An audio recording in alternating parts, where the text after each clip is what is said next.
publicamos. Eles então foram comparados e foram editados, e hoje nós temos esse material com muita tranquilidade, estudado nos seminários. Nossos seminaristas são exímios em tratar dele. E nós podemos então ter plena segurança a respeito da transmissão das Escrituras até nós.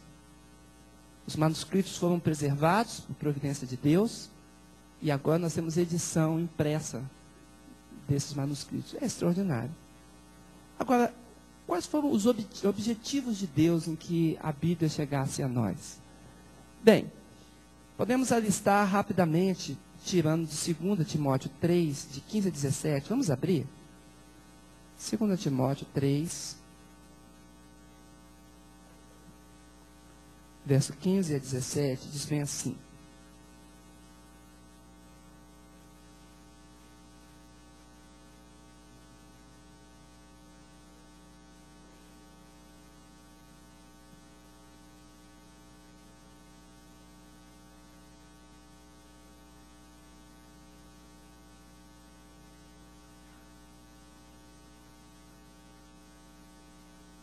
ela pode fazer com que nós nos tornemos sábios para a salvação. Ela é proveitosa para ensinar, para redarguir, para corrigir, para instruir em justiça. E ela também permite que o homem de Deus seja perfeito e perfeitamente instruído para toda boa obra. Observe, irmão, nós selecionamos apenas esses 3 versículos. Poderíamos mostrar mais, mas observa, sabedoria para a salvação é algo que o Espírito Santo de Deus opera pela palavra em nós. Não é a sabedoria humana que nos conduz a raciocínios que podemos entender esse plano extraordinário e maravilhoso de Deus. Não. Essa sabedoria, ela é espiritual para o coração que se abre perante Deus, e ela nos conduz à salvação em Cristo.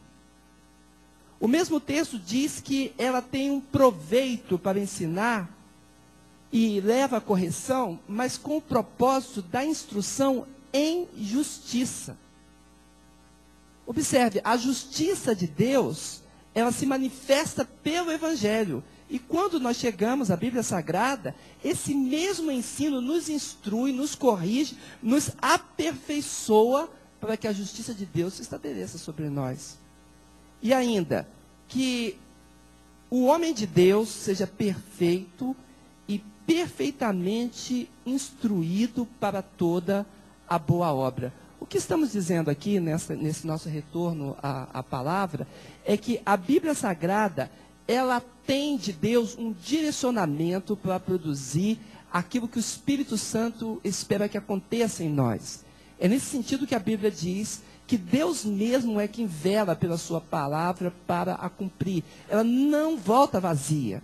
Ela realiza o que apraz a Deus. Por isso que todo esse processo aconteceu. Vamos seguir. Romanos 15, 4 diz assim: porquanto tudo que dantes foi escrito para nosso ensino foi escrito, para que pela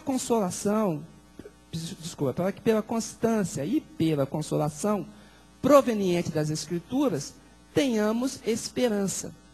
Então Deus utiliza tudo que foi escrito de forma que nós tenhamos uma esperança. Esperança de quê? Esperança, irmãos, dessa unidade com Deus, do céu que Ele, por promessa, nos legou. Esperança de que a salvação que Ele nos deu, do seu próprio Espírito como penhor, há de se realizar. O Senhor nos enche de esperança, porque os exemplos do passado, dos servos deles que viveram e construíram esses relatos da história da salvação, possa ser testificado sobre o nosso coração, e nós encontremos então, diante de Deus, a vontade dele cumprida em nós. É isso que a palavra de Deus quer dizer. Agora, o latim, mas como a Bíblia chegou a nós no português? Vamos dar uma olhada, por favor.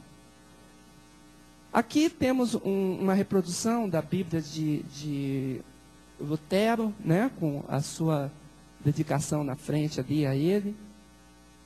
Quando a Reforma Protestante aconteceu, a principal preocupação dos reformadores é que o mundo tinha se degradado, as autoridades tinham perdido a sua moralidade a cada vez mais, as famílias estavam sendo desmembradas, estavam sendo diluídas, e as pessoas estavam perdendo o objetivo porque elas não conheciam as Escrituras. Já tinham passado aqueles dias da unidade que o Império Grego colocou, levando uma língua única para o mundo. Quase todo mundo falava o grego na época do Novo Testamento. Mas agora não. Agora as nações, elas evoluíram seus próprios dialetos e transformaram idiomas em línguas pátrias. Mas as Bíblias continuavam em plena época da Reforma, ainda escritas em latim, em grego e alguns exemplares de hebraico. Como ler isso? Como poderíamos ter nossas vidas transformadas? Então foi necessário um impulso muito grande para que a Bíblia fosse traduzida para a língua de cada país.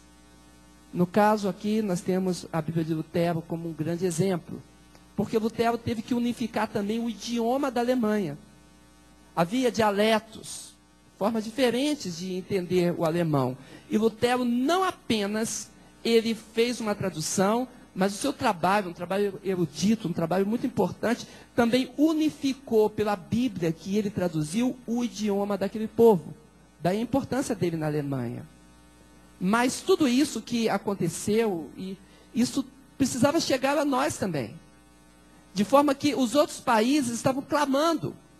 Só os clérigos, só as pessoas de autoridade é que tinham acesso e poderiam examinar se as coisas eram realmente como se diziam no mundo religioso.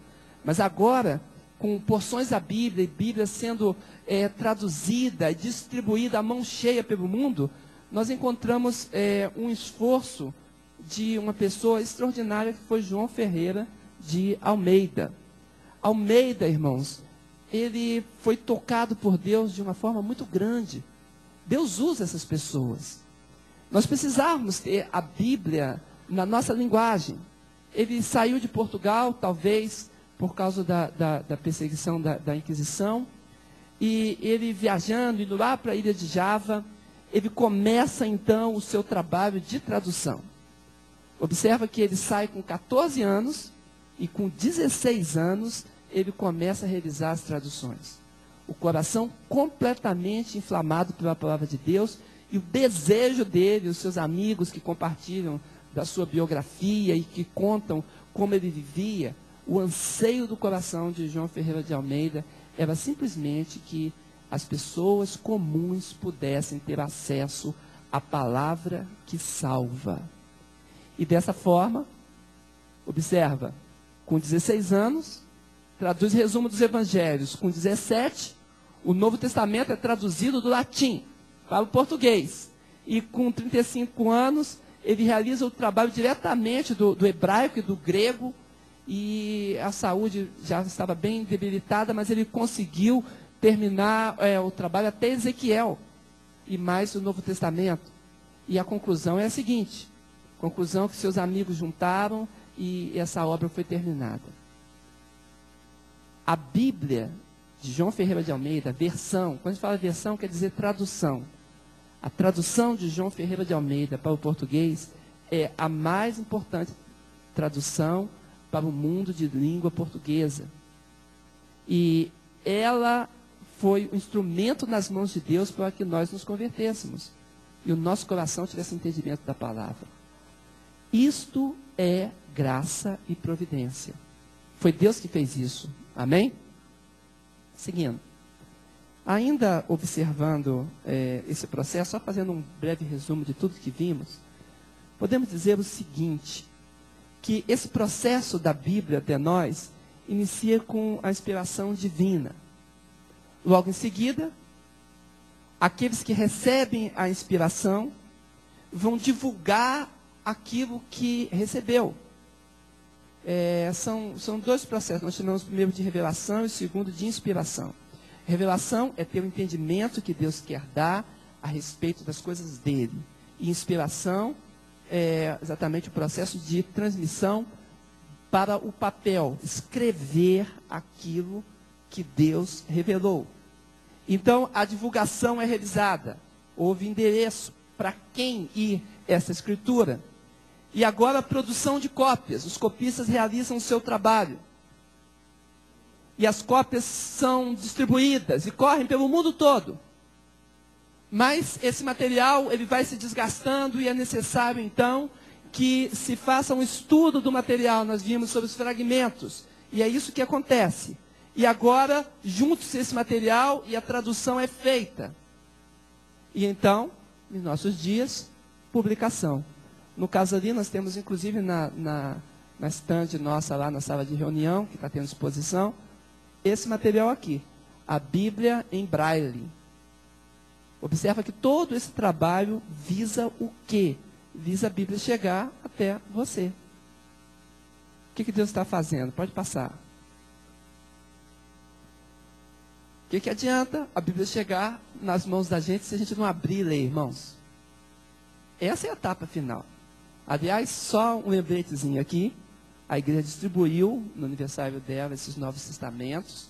Estamos num intensivo de leitura do Novo Testamento até o próximo aniversário da igreja. Ou seja, leitura em um ano, né? Muitos crentes têm costume de ler a Bíblia em um ano, mas estamos fazendo aqui uma leitura com mais vagar do Novo Testamento. Esse é o objetivo de Deus, é que nós possamos entender as Escrituras e buscar vida nele. Amém? Muita atenção para o trabalho de interpretação agora. Esse trabalho, ele às vezes não é bem entendido. Eu gostaria que você prestasse bastante atenção. Por favor, coloque. É claro que quando a gente abre a Bíblia e vamos estudá-la, a gente vai entender gramaticalmente o que a Bíblia diz. E isso é muito simples de fazer. Mas observa mais, segue. Existem palavras que precisam ter um entendimento, palavras isoladas. Porque algumas palavras são técnicas dentro das Escrituras. Eu estou mostrando a partir do hebraico, por exemplo, como a partir de uma raiz que significa cobrir e cobrir o pecado, nós encontramos então as palavras derivadas, resgate, redenção, expiação e propiciatório. Tudo a partir da mesma raiz de cobrir.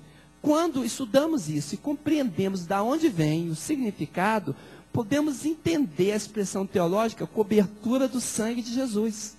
Quando nós entendemos que a própria redenção vem de uma raiz hebraica, que quer dizer cobrir, passar por cima, e vamos entender a tampa da arca, o propiciatório, que cobria a glória de Deus e manifestava dali o cuidado do Senhor para o seu povo. Quando começamos a compreender que esta mesma cobertura, a cobertura da redenção, também tem a mesma raiz pela palavra resgate, vem aí em nós, então, essa iluminação pelo Espírito Santo, que esse resgate da expiação, da cobertura, da tampa da arca, do propiciatório, tem o mesmo sentido do que a salvação se manifesta quando o sangue de Jesus Cristo é derramado. Observa que estamos trazendo aqui que o entendimento das Escrituras é algo que o Espírito Santo trabalhou com muita sabedoria para que nós hoje pudéssemos compreender a doutrina bíblica. Eu vou seguir um pouquinho mais, um passo a mais, por favor. É comum os alunos de seminário, estudantes, também revisarem a sua paráfrase, porque você realiza a leitura da Bíblia, você faz a análise gramatical dela, você separa as palavras técnicas, palavras isoladas, consulta os manuais bíblicos e você constrói, então, o entendimento do que o texto quer dizer. Mas observa que esta palavra precisa ser trazida em linguagem simples, fácil, em linguagem que seja de acesso na evangelização e no ensino. Eu estou dando um exemplo aqui já pronto para aqueles que desejarem. Por exemplo, a Bíblia Viva, ela é vendida aí, vamos dizer assim, nas boas casas do ramo, né? Ela já contém uma paráfrase. O que é uma paráfrase? É um entendimento das Escrituras. Não é a mesma coisa de Bíblia. Bíblia é a palavra de Deus como referencial que vai abrir o nosso entendimento a respeito de tudo que Deus quer dizer com a dimensão da manifestação da sua palavra. A paráfrase é um entendimento apenas. Um apenas. Podemos ter vários. Uma Bíblia com paráfrase traz um entendimento.